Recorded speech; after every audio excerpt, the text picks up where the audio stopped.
Hi, everyone. My name is Benno Papari, and this is the Songwriters on Process podcast. Since 2010, I've interviewed over 300 songwriters about, well, their songwriting process. I don't care about favorite cities, tour stories, favorite foods, or anything like that. My goal has always been to treat songwriters the same way that we treat poets and more traditional prose writers. They are writers, plain and simple. In these interviews, we go deep into the specifics of the writing process. This is no, hey, do you start with the lyrics of the music type of interview. Now, a little bit about me. I'm not a songwriter. In fact, I've never written a song in my life. I have a PhD in English language and literature, and I'm a former academic.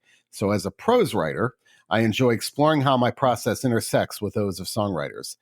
This is an intelligent conversation about writing between two writers, and that, of course, means we talk a lot about books. The site features interviews across all genres, from metal to jazz, from country to that big category known as indie. You'll find a couple of A-list actors on the site and several members of the Rock and Roll Hall of Fame as well. Now, I select songwriters to interview who fit into one of two categories. One, do I listen to them already? And two, if I don't, would they make for a compelling and intelligent interview? You can find these interviews across all podcast platforms as well as at songwritersonpodcast.com. Do you have an idea for an interview or a comment about the site? Hit me up at ben@songwritersonprocess.com. Thanks for listening and enjoy. And today we have Martin Courtney of Real Estate on the podcast. And you might be thinking, is this a rerun? It's not a rerun, but we did talk a couple of years ago. It was in the middle of COVID. It's all a blur. I think it was 2022, maybe. I can't remember, but that podcast was about the songwriting process behind his solo album, and this podcast is about the songwriting process behind the new Real Estate album, Daniel, which comes out February 23rd on Domino Records. I'm biased because I'm an enormous Real Estate fan, but the new album is fantastic. Again, it is called Daniel, out February 23rd on Domino Records. So really, I think it's worth it to go back and listen to the podcast we did during the talking about his solo album. The circumstances were so different. He's wondering if the band is going to go on, what the future holds. He's a stay-at-home dad at this point. Is his identity as a songwriter even in question? What was he going to be doing? He had no idea, and none of us knew. So there was a real different vibe around that podcast, just kind of imagining or not knowing, I should say, what the future was going to hold. I think it's worth it to go back and listen to that and compare it to this one because it's very different. Obviously, the band is back. They're touring. These guys didn't have a source of income and not knowing what was going to happen. So there's much more confidence, I guess, much more upbeat. So listen to that one. I will link to it. Listen to this one. You'll hear the differences in I think everything, just the atmosphere and the optimism for the future with the band.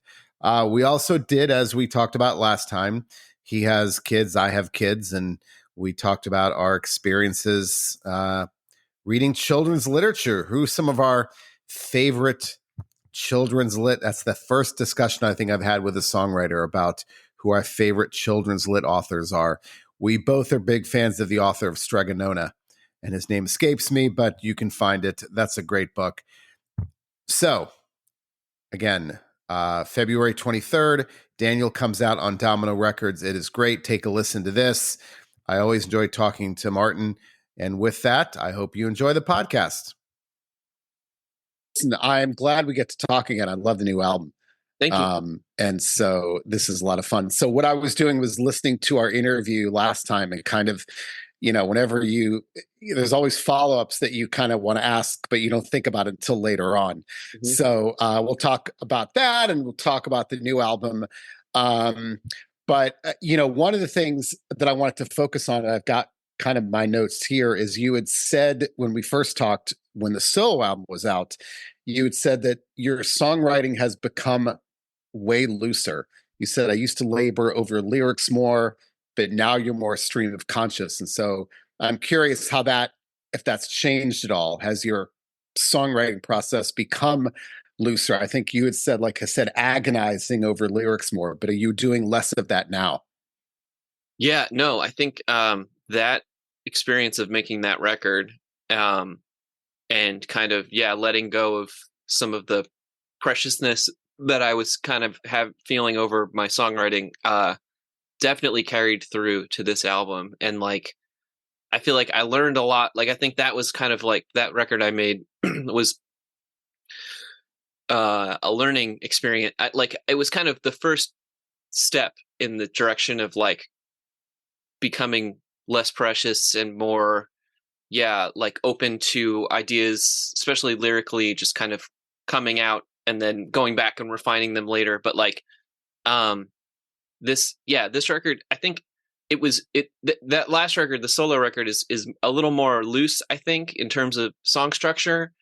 I was just definitely just letting the ideas flow. And then on this record, the ideas were flowing in a similar way and I was having a lot of fun with the songs, but I was kind of having fun also with the idea of like a traditional pop song structure. And I was like, I I really set out to write like an album of pop songs, which you know pop songs in quotes, but like Right. that kind of song structure and just like I think with the thought that like on previous real estate albums we'd always had sort of these more sprawling jammy I just ate lunch like jammier kind of sprawling kind of looser song structures, and then we'd also had a few kind of tighter, more concise type songs, pop songs. And so I was just like, what if we just did that? Like, what if this record was like just that, you know, as like kind of an exercise? And I kind of just found myself writing that way. And then I was like, this is fun. I'm going to lean into this.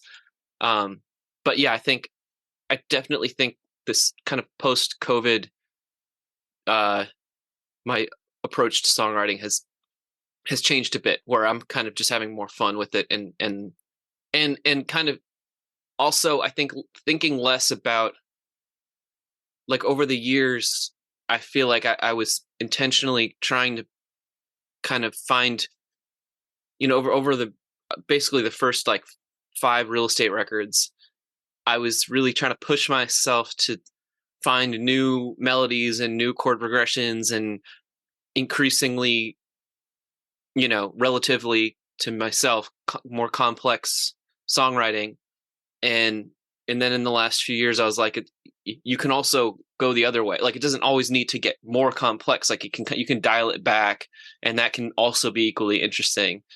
um so that's kind of where I'm at with this record, was just trying to strip it down and make it feel a little more straightforward. Well, when we talked last about you wanted to make have a looser process, what was the genesis of that? Was it kind of, I want to try something else? Was it, this thing isn't working? Was it frustration? Like, what made you decide to say, deliberately, because that's not easy to do, right? To kind of say, I'm going to be looser, because when you say you're going to be looser, then there's an awareness of Right. being looser, and then it kind of is almost contradictory. So what was the genesis of that? I think it was a few things. I think with the last real estate record that we made, that uh with the main thing we spent, it kind of was like the culmination of like we spent a long time in the studio on that album. I really like agonized over all the songs, every decision, like, and it's very dense intentionally. Like there's a lot of ideas and we just kept all of them. There's very little editing.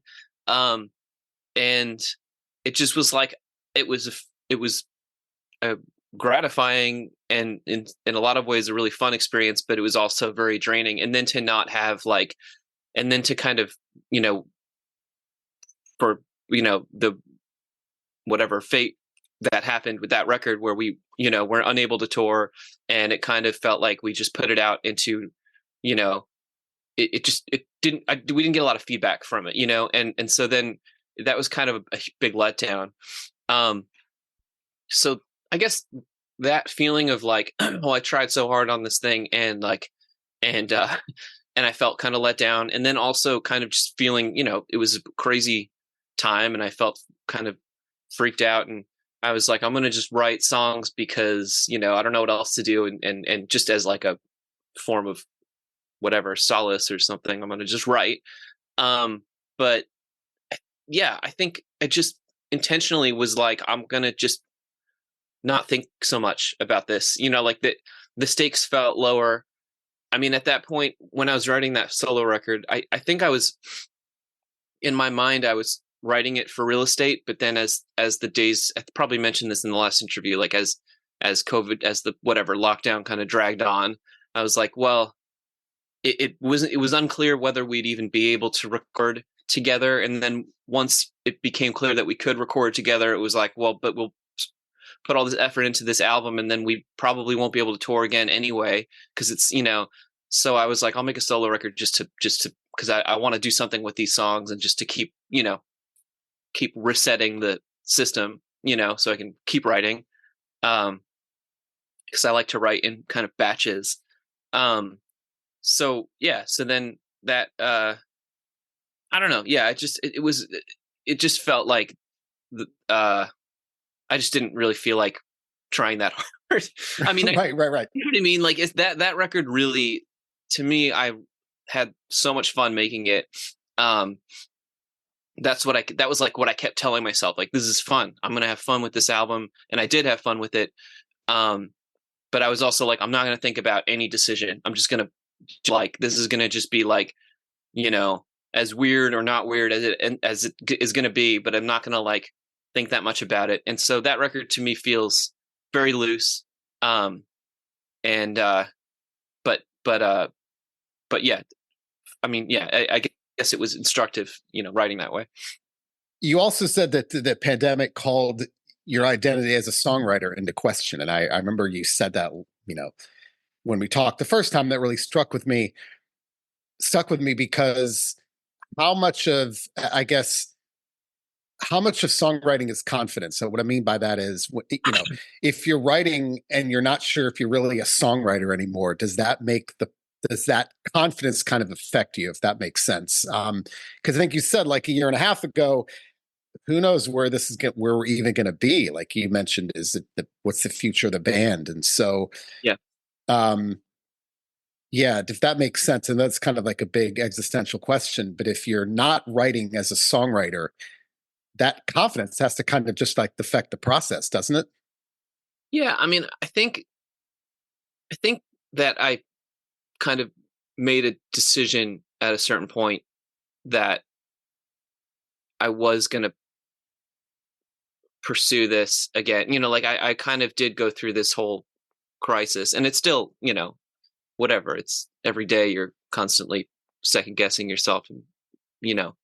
But I think, yeah, I mean, at least definitely before I started writing this album and these songs. I mean, I mean, I think part of it was like I think I sat down and wrote maybe the first song that I wrote for this album. I mean, I was gathering ideas, and then I kind of sat down and started turning them into songs. And the first song that I wrote was Water Underground. And I was like, oh, I really like this. And so that kind of gave me a little boost. And then I was like, I want to just keep writing songs like this that are like really direct. And so I guess having like a mission was really helpful. Like being like, I know what this album is going to be. Like I know what kind of album I want to make. And so that kind of helped keep the process going. But like, yeah, I mean, but it definitely, every step of making this album like was like making a choice to be like, all right, we're really going to go through with this. Cause it was like, you know, with this band, as opposed to making a solo record, there are more moving parts. There's more money involved. There's more like, it's just more of a commitment. And people have to fly around to rehearse, and it's like, we have to fly around to record. It's way more of a commitment. So it was like, yeah, each kind of step where it became more and more real, I definitely like took a week to decide if we were going to really do this or not. Um, but then it also, each step kind of built my confidence up a little bit more. Like when we reached out to I was like, I think Daniel Tashin would be great. And then we reached out to him and he was interested. And then he heard the songs and gave me like this really nice feedback. And I was like, man, this guy is like a serious, like Grammy winning world class guy. And he wants to work with my band. Like that was, I was like, well, how could I not, take this opportunity? Um, so it was, yeah, it was a process of like kind of regaining confidence and also like I think making a decision to just like give it a try, like keep like let's just keep, you know, let's give this a shot, and let's try and make this record as good as we can and like really go for it rather than um well, I don't know. Yeah, I think just I think that was the idea. It was just like let's just try and make something that's as good as it can be. Um and I had a clarity that I don't think I've had for a while with just like knowing what it was we were doing rather than being like, all right, it's time to make a record. I guess I've got these songs and I've written them over the course of a year and they're all kind of all over the place. And like, I don't know, it just felt really nice to have like this mission. I'm making a pop record. I was really like deeply obsessed with, Automatic for the People, like the entire year that I was writing these songs, the REM album. Yeah. And I mean the songwriting, but also just the way that album sounds, like the kind of openness and acousticness of it, which was like another kind of north star for this album. Like I'm gonna play acoustic guitar the whole time. We're gonna have a lot of organ and keyboards, like piano, less kind of synthy, less kind of like quote like indie rock kind of signifiers, but also not country or Americana. Just like we're just gonna let these songs kind of be what they are, without trying to stylize it too much, but also wanting a lot of space and openness in the mix. Anyway, I had all these like kind of ideas for what I wanted this to be, so it was nice. It kind of helped carry the process. So as an aside, I mean, confidence is so important as a writer. I mean, I remember I have very strong memories of my freshman year in college. And I ended up being an English major, but I was not really good writer in high school, and no one ever told me that I was. And I remember on my first paper in college, I got an A on my first paper, and I still actually have the hard copy of that paper. I mean, it was written on like a dot matrix printer. Um, but I remember thinking after I got that paper back and I got an A, I wrote from then on, I was an A writer. Yeah, And I always thought about, wow, I'm an A writer. And that changed how I wrote. And I just made me a better writer because I had that confidence. And I think that's so important as a writer if you have that mindset. it is. It really is because it's so solitary. Like writing is like I'm in a room by myself, and it's so easy to be like, every other person in the seemingly is trying to do the same thing. Everyone's right. Everyone's a songwriter. Everyone's, and so who am I to like assume that anybody wants to hear this, like, because there's so many people trying to do this. And then, so it's just, I'm constantly trying to remind myself, well, it's reminding myself, well, been doing this for a while and whatever. And there's that. And then it's also just being excited about what I'm doing. It's like, I'll, if a few months go by and I haven't written anything, that's when I'll be at my worst, or I'm like, trying to write something can be really difficult. And then all of a sudden you come up with something that's like that, that you're really excited about, and I'm like, and then it's like, I don't know, it's a huge boost for sure. And then it was like discovering new ways of writing. Like for me, like just dumb things with song structure where it's like, oh, I mean, it's like I've heard songs that use this my entire life and I've never thought about it or tried it myself, but it's like, what if you like bring the verse chord progression back for the chorus? It's like, what if it's the same chord progression, which I had never really done or kind of shied away from because I felt like it was like, a lesser form of songwriting. It's like, well, each part needs to be distinct. And it's like, well, why is that? And it's like, they can be made distinct in other ways through melodic changes or shifts in the arrangement, things like that. So there's a lot of that on this album. There's a number of songs where because I would get frustrated sometimes where like I'd have a chord progression that felt really strong, and I'd be like, I think this is a verse, and but then I'd be trying to come up with a chorus to match it, and I couldn't come up with anything that was that was better than what I had. It's like you want the chorus to kind of jump out. And so then uh I don't know, like I would get hung up on that sometimes where I'd be like, well, where do I go from here? Um so then the idea of just reusing it, but changing the melody, having the melody jump up maybe a little bit, and going somewhere else and then coming back to it, like the pre-chorus, like you've got the verse, then you go to the pre-chorus where it kind of maybe the energy dips a little bit and then it jumps back up. It's just silly things like that that like really got me excited about writing songs again, because I was like, there's so many different ways of looking at it, that, even after 15 years, like I hadn't thought about yet. Does with a looser songwriting process, does that make revision looser as well? Are you less likely to revise songs uh, and maybe let them be if the process itself and the writing was looser? Yeah, kind of, because a lot of times I would write things. Yeah, I would kind of. Well, I mean, one of the reasons I was writing lyrics quickly was because I wanted to finish the song. Like I didn't want to like let these songs kind of accumulate unfinished. I wanted to really like I would kind of work in these batches of like two or three or four songs and just try and finish those before I moved on to new ones. Um, so it was like I just need to get something down. Like I'm gonna sit here and I'm gonna record a vocal for this track, and I'm gonna have and it's like and I'm just gonna write whatever comes to mind, and then yeah, I think because of that, I would write things that I don't know. I think I went places that I might not have thought to otherwise, and then I would go back and sometimes I'd be like, well, this isn't that great. I'm gonna have to go back and change this. And then you listen to it for like a week and it kind of grows on you and you're like, well, it's not that maybe it sounded stupid to me, but it's not actually stupid. Like it's like maybe like if I heard this if it almost feels like I didn't write it. Like if I heard this in another song, I wouldn't think twice about it and I would actually think this is kind of a cool line. So it's like removing yourself a little bit from the process is really helpful. Yeah.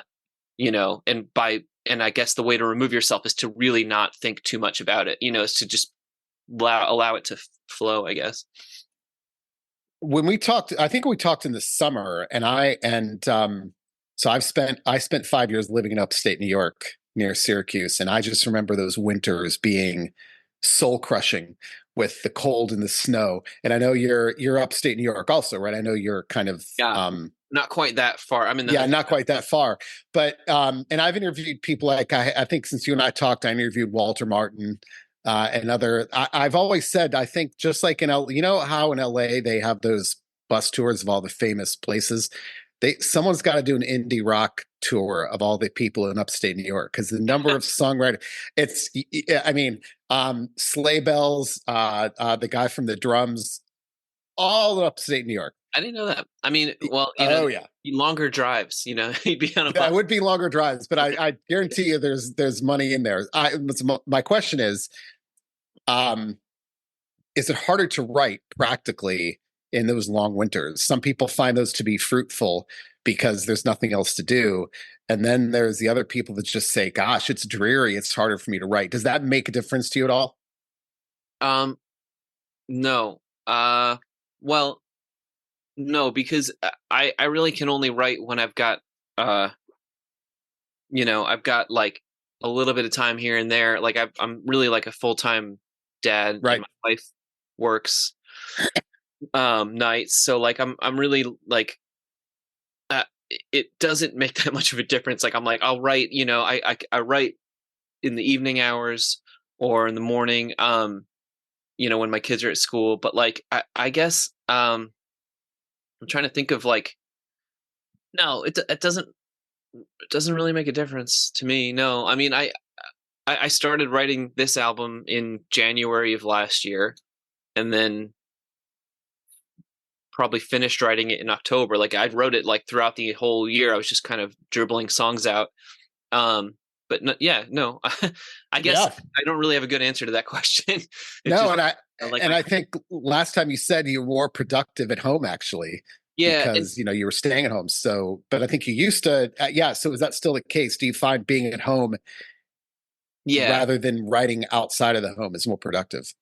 I do think that it's been better. I had a studio for a while where I would go there and I would end up like sitting there staring at the wall like, and I mean I do it here too, I guess, but it just I think it's more like the less time I have to work, like the more productive I am because I just know that I have to like force myself to do something. Um so yeah, and that also I think is why like it doesn't really matter what season it is because I really need to schedule the time. I'm like I'll have Yeah. I've got like 6 hours over like 3 days this week to work, and so that this is my time to do it, and it's more exciting that way. I think like I'll because then I'll get into a groove quicker, and then it's like I can't wait to, you know, I'll be working, and then all of a sudden it's like 11:45 at night, and I'm like I have to wake up tomorrow to take the kids to school, so I need to stop. But like I'm right in the middle of something that I'm excited about, so I can't wait until the you know whatever like until the next moment that I have to sit down and work again. Um, Yeah, I think it would be different if I just had all day to sit around. Although, I mean, I fantasize about that all the time. I wish I could just sit and make music all the time. But Were there's so you ever the type of writer, I mean, who could stay up until like 4 o'clock or 5 o'clock and write? uh I mean, maybe in college, Yeah. I used to sit and like I lived in a house with a couple friends and like my one friend's room was like he had like the biggest bedroom and he had the drum set and like all the stuff in his like that was where we would practice. So I would he'd be like at class or whatever out with friends and I would just be in his room like recording all the time. Um but even then I don't know if I stayed up that late. Yeah. I think I even early on, I mean it's ironic cuz now I mostly do stuff at night, but I do find that I've or at least I used to think that I was most productive kind of in the morning, in the earlier daytime hours. Um, Last time, sorry, last time we talked, you said first thought, best thought. And I've had some songwriters tell me that they distrust ideas that come too easily to them. Those are the ones they're the most skeptical about. Um, and I'm curious, does that ever happen where you feel like this came too quickly? I'm not sure if it's supposed to be this easy. yeah, um, yeah, because usually it is. I mean, like this is always. I feel like my approach to songwriting is well, it's changed so much over the last few years that I think now I tend to think maybe it is always a constantly evolving thing over the course of many years. Your approach will change. So maybe one day I'll completely rescind that.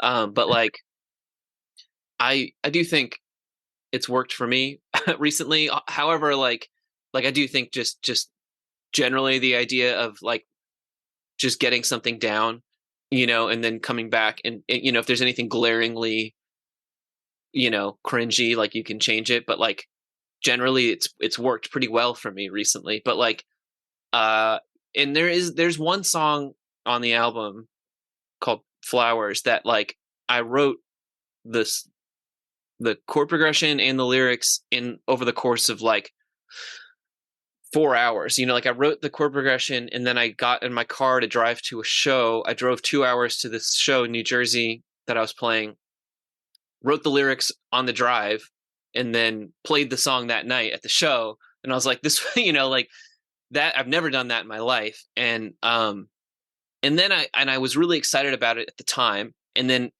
kept, and then like, a few weeks later, I was like, I don't know, this song is it's like might be really bad. I really don't even know because it happened too easy. But then the band really liked it, and now it's going to be like one of the singles off the record. Like so the label likes it too. Everybody really likes that song. So I don't know. I mean, even that like, but it is easier to kind of second guess those things that those things that come easier to you. So you wrote the music on the drive. I wrote the chord I progression mean, the lyrics on the drive. Sorry. lyrics on the drive. Yeah. That's amazing. So were you practically? I mean, you're just you're going through. You've got to be doing some revision in your head. I mean, you Yeah. can't pull over every 30 seconds, right? I mean, how did you even manage that? I think that's fascinating. I well, I had recorded a voice memo like of the chord progression on my phone, and then but I had it was already kind of stuck in my head from playing it, all morning. And then I mean, I tend to write like that anyway. Like I'll go on walks and just be kind of playing the song in my head. But and then, but I was no, I use like the notes app on my phone, and I'll just like, voice notate like Yeah, that microphone thing. And so yeah, I was just kind of piecing it together. Yeah. that's amazing. Was that the easiest song on the album to write? Yeah, I would say so. Yeah, that was, I mean, it was definitely the quickest one for sure. You know, there are, yeah, most of them were pretty easy. There are a few that I was like, I couldn't really crack them. And then those are honestly, if anything, those are the ones that I end up feeling like I'm happy with all of them, mostly because other people have told me that they're good, but yeah, but there's at least one song on the album that it took me so long to figure out what the melody was going to be. Like I couldn't, and so then I still listen to it and I'm like, I don't know, like whatever. I mean, I think it's good. It's probably my least favorite just because like it was also the one that took me the longest. So I don't know if that means anything, but Yeah, I was going to ask you that. What was that? Yeah, the yeah. songs that are the longest. Do you do you set them aside and hope that they will come to you eventually, like almost unconsciously, or do you push forward to try to crack that nut? Um, I will push until I get frustrated enough that I need to set them aside, um, and then come back later. I think that one well, no, I'm trying to think. I didn't finish it in the studio. I had the lyrics done before we went into the studio. This is like the first album where I was pretty much 100% done with the songs when we went into the studio, not like hoping that I could finish like 40% of the lyrics like but before it became time for me to sing them. So but yeah, no, if something's really giving me a hard time, yeah, I'll take some time away from it, which actually really helps because then um get like with any song, I think it is better, talking about like songs that come really quickly, like sometimes that works. But I think overall it's nice to keep it moving, like, but it's also nice to take a day to be like I'll write the chord progression, I'll take a day or two like and have it kind of playing in my head, and that helps me come up with a melody because it's like it'll get stuck in my head, and then I'll start hearing maybe a vocal melody that could go with it. um and so yeah, it does help to take a little bit of time because I think it you have a little bit of time to kind of revise the ideas in your head before you commit them. um so yeah, even so then yeah, when something is really not cooperating and it's taking a long time, yeah, it sometimes if you just give it a few days and come back to it, you're like all of a sudden you know what to do, I guess. Yeah. There's a great quote by H.L. Mencken. I've got it up on the screen here. H.L. Mencken said, "The value of writing seems to be in inverse proportion to the ease of writing. Whatever flows freely and bubblingly turns out to be sorry stuff a week later." That's Yeah, kind of, you know, I that, mean it's a so generalization though, but it's I mean I don't know if that's contradicting what I'm saying, but I guess what I'm saying is like, okay, so the one song that I was, that I wrote in 4 hours or whatever, like I like that song. I don't know if it's the strongest song I've ever written, you know what I mean? But I think it's a good song and it's like catchy or whatever. But but yeah, I mean I do think it's true that like yeah, just it's just nice to, you got to take a little bit of time to at least like I'm saying, even with the stream of consciousness lyric writing, it's like you don't just do that. You need to come back and reread what you wrote and like, yeah, right. and take take that for what it's worth and then maybe change some things and add some things or whatever. But Uh, no, go ahead. Sorry. I was just gonna say but it is a nice way to stay productive. You know what I mean? It's like, to me, Yeah. it's like I just want to keep writing. I don't want to get hung up on anything. Yeah. The last time we talked, I think you mentioned how many great ideas you get in the shower. And there was an article in the Washington Post about 6 months ago about why we get our great ideas in the shower. Oh yeah. Literally about that. And it's basically this idea that as you're doing something, some unconscious movement that requires no forethought, that's when the conscious ideas tend to bubble up. Yeah, Um, and that's that makes sense. exactly what this article talked about. Yeah, I'll end up thinking about something so much that I'm like shampooing my hair twice. Like I like forget that I already did it. Yeah, but Right, right. yeah, It's interesting. Like, I think I mentioned this last time, but during the pandemic, when people really stuck inside, they were getting ideas while doing monotonous activities like vacuuming, gardening, doing the dishes, things that require no thought, cleaning. I remember Keb Mo, the blues guitarist, told me he got a lot of great ideas folding laundry. Um, yeah, it requires no forethought. And so, you know, yeah. um, Long drives, like just driving for a few hours, and then I'm always like coming up with huge plans for my future. Like yeah, when I'm driving. right. Yeah. Absolutely. All right, a couple more questions. I didn't ask you this last time, but when it comes to lyrics, are you a pen and paper person or a computer person? I tend to uh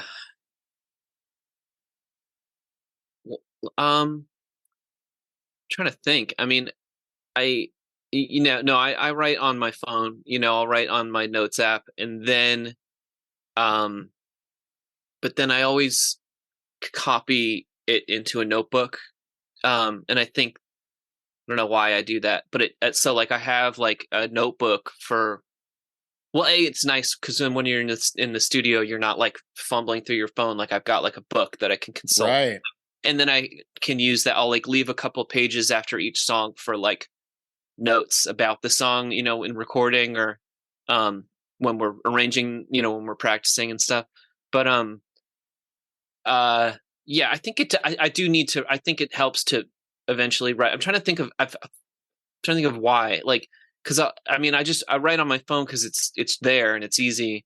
But then, um, if I think if I copy it down, um, I don't know. I mean, I think it helps me to remember them, but also like it's just makes it feel more final or something. I don't know. So there's research they've done with students that they found that students who take notes in college with pen and paper have greater recall than those who took them on a laptop. So I tell that to my like kids, like my second grader. That's like because she has to do like spelling tests. She's got to memorize the spellings of words, and I'm like, just write this word down 5 times. Like, let's go through this list of words and like literally, I mean, memorize them. I mean, it's all memorization anyway. So I'm like, just literally, just write. Take this list of spelling words and just write it over again on this piece of paper. And I think that always helps. They always get really good grades. So that the research shows that they've found that it's better recall with pen and paper. I was going to say also a couple of months I interviewed Jerry Harrison of the Talking Heads, and he said that he likes to use felt tip pens when he writes because it's the scraping feeling of the pen on the paper that he wow. really enjoys when he writes. I might, Um, might have to give that a try. I always have just like random implements lying around. I don't know. Yeah. Well, also that makes it less precious, doesn't it? I mean, I think there's also two sides of that. So, the less precious you make the process, the less pressure it is. I mean, people tell me they write songs on the back of utility bills and napkins. If you make it less precious, it puts less pressure on you. Yeah, it's true. I mean, well, I do think there's the least precious place for me to write songs is in the notes app on my phone, like next to my grocery lists and like Exactly. passwords for things. So yeah, then maybe there's some truth to that. All right. Last question. So we did talk. I don't know if the answer has changed, but are you reading anything other than children's books still, or is it still strictly children's books? Um, oh boy. Yeah. I mean, well, I've read a few. Whatever. What since we last talked. No, I'm not really reading anything. Uh, I read a lot of Roald Dahl books to my kids, and uh, I mean, I've read a few books for myself, but nothing like, you know, uh, that like I got. I don't know if I talked about this last time. I got kind of into Ursula Le Guin for a while there. Yeah. Her stuff is cool. And then what else? I don't know. Some book about. Well, I read. You know what I read is the Anthony Bourdain Kitchen Confidential. That's a great book. Oh yeah. It's really great. I want to actually read more of his books. I got really into him just as like a guy over the last few years, just like rewatching all the old TV shows. And he's really cool. And Yeah. a great writer. And actually, that's what makes the show so good. Is like his narration is so like it's so good. Like he's such a Yeah. great writer. So he's one. But yeah, a few. I mean, I read like Tom Sharpling put a book out. Do you know who he is? He's like a No. he was he used to have a radio show on WFMU in New Jersey, and he it was called The Best Show, and now he still has the show. It's a podcast now, but he's like I guess he's a comedian. He gets a lot of comics on the show. He's a writer also. He writes for TV and stuff, but he's a great guy, Tom Sharpling. Check him out. I know. I tell you, I when you have kids, and you're a writer also, it's hard to find time to. It's hard to find. Yeah, it's like my free time is either I want to work on music or I just want to like watch a movie and not. Yeah, it's hard because if I pick up a book, I'm just going to fall asleep. Unfortunately, I find the life of a parent. So because I think I told you this last time, we have 4 kids. So, yeah. I find that short stories are good because I can read a short story in a sitting. Like I'm reading the Best American Short Stories, that yearly anthology, and I find that that's good because I can read one short story. I can't, I don't fall asleep, and you don't have to, because, if you're trying to read a novel and you can only read 30 minutes a day, it can take you a month to read a novel, and then you're like backtracking. Yeah, exactly. Yeah, right. That's good advice. And that's it for today's episode. Check back in a couple of weeks for a new episode. I do try to post these every 2 weeks, sometimes with more frequency, sometimes with less. A lot of that depends on my work commitments, my family commitments, and also when artists can talk to me. It's not easy to get these interviews. Speaking of interviews, did you know this is a relatively new podcast? I only started podcasting about a year ago. Well, depending on when you're listening to this, I should say 2022.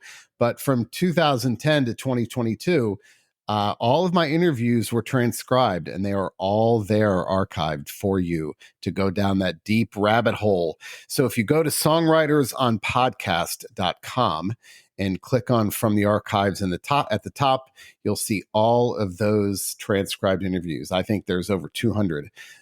So go down that rabbit hole. There's a lot of great interviews there. But you'll find all of those there. Again, the podcast itself is relatively recent, so there's a lot of reading you need to be catching up on with those old interviews. Speaking of interviews, if you have suggestions for interview subjects or want to comment or complain, anything like that, email me at ben@songwritersonprocess.com.